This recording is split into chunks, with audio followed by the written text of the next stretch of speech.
අයිබෝන් දරුවනේ ඔන්න මම කලින් වීඩියෝ එකේ පොරොන්දුනා වගේම අලුත් ගැටලුවක් අරගෙන ආවා. අපි බලමු අද දින ගැටලුව. රථ ගාලක ඇති ත්‍රිරෝද රථ හා මෝටර රථ ගණන 5කි. ඒවායේ ඇති මුළු රෝද ගණන 17කි. එහි ඇති ත්‍රිරෝද රථ හා මෝටර රථ ගණන සොයන්න. අපි බලමු මොකක්ද මේ හොයන්න කියන්නේ කියලා. රථ ගාලක තියෙන ත්‍රිරෝද රථයි මෝටර රථයි. මොනවද පුතේ? ත්‍රිරෝද රථයි මෝටර රථයි. ත්‍රිරෝද රථයට රෝද කීයක් තියෙනවද පුතේ? 3යි. මෝටර රථේ මොකද මේ මෝටර රථය කියන්නේ? මෝටර බයිසිකල් එහෙම නෙමෙයි. කාර් එක ඔයාලා දන්නවනේ. මෝටර රථය කියන්නේ කාර් එකට. කාරේට රෝද පුතේ 4යි. අපිට කියනවා ත්‍රිරෝද රථවලයි මෝටර රථවලයි මේ දෙකේම මුළු රෝද තියෙනවලු 17ක්. වර්ග දෙකෙන්ම 17යි.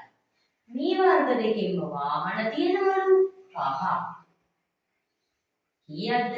5ක්. දැන් අපි මේ ගැටලුව ලස්සනට විසඳමු.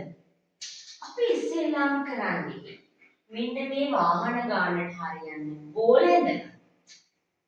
1 2 3 4 5 බෝල 5 වාහන ගණනට බෝල ඇඳගන්න. මේ බෝල පහම අපි 3 wheel බවට පත් කරනවා. අපි දාමු බලන්න රෝද 1 2 3 4 5 6 7 8 9 10 11 12 13 14 15 අපි රෝද කීයක් දැම්මද? 15ක් දැම්මා. තව රෝද දාන්න ඕනේ නේද? 2ක්. දැන් බලන්න මේ රෝද තුනේ වාහනනේ තියෙන්නේ. මේ තියෙන්නේ ඔක්කොම 3 wheel. හැබැයි තව ගානේ කියන විදිහට රෝද දෙකක් අඩුයි. අපි මේ 3 wheel එකක් මෝටර රථයක් කරන්න මොකද කරන්න ඕනේ? රෝද 3ක් තියෙනවනේ. රෝද 4ක් නේ මෝටර රථෙට.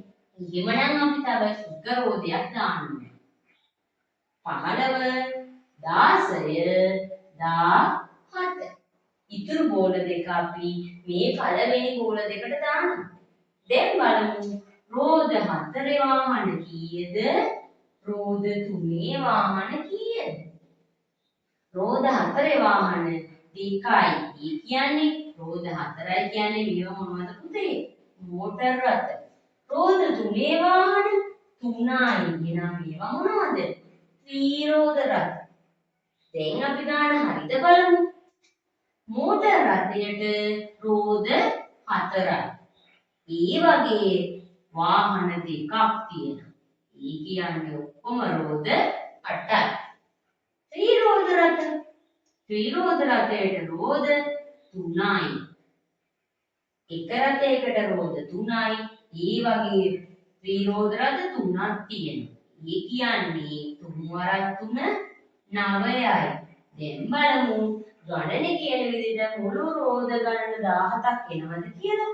8යි 9යි එකතු කළාම 17යි. ගණනේ කියනවා පුතේ මුළු වාහන තිබුණාලු 5ක්. 2යි 3යි එකතු කළාම වාහන 5යි. එහෙමනම් අපිට උත්තරේ ආව නේද? ගණනේ විදියට අහන්නේ ත්‍රිරෝද රථ හා මෝටර රථ ගන්න. එහෙමනම් අපිට පිළිතුර ආවා ත්‍රිරෝද රථ 3යි මෝටර රථ 2යි. මොකද ත්‍රිරෝද රථ 3යි මෝටර රථ 2යි. අපි ගණන හදලා ඉවරයි. මේ වර්ගයේම ගණනක් තව එන්න පුළුවන්. රථ ගාලක ඇති ත්‍රිරෝද රථ හා පාපැදි. මේ ගණනම ත්‍රිරෝද රථයි මෝටර රථයි නැතුව පුතේ ත්‍රිරෝද රථයි පාපැදි කියලා එන්න පුළුවන්. එතකොට ත්‍රිරෝද රථයට රෝද 3යි පාපැදියට රෝද 2යිනේ. 3යි 2යි රෝද එන ගණන් වලටත් මේ ක්‍රමයේම යොදා ගන්න පුළුවන් ඔයාලට. වාහන ගණනට බෝල අඳින්න වාහනවල රෝද ගණනට රෝද දාලා ඔයාට මේ විදිහටම හදන්න පුළුවන් ඒ ගණන.